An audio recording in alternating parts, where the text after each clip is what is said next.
சோழக்காட்டு பொம்மையை இதற்காகத்தான் வைக்கிறோம் என இன்றைய பல விவசாயிகளுக்கும் தெரியாதா?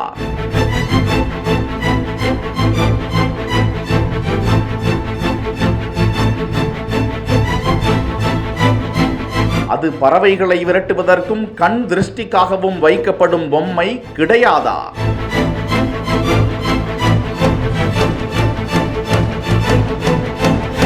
அதன் அருமை தெரியாதவர்கள் அறிந்து கொள்ள இந்த தொகுப்பு.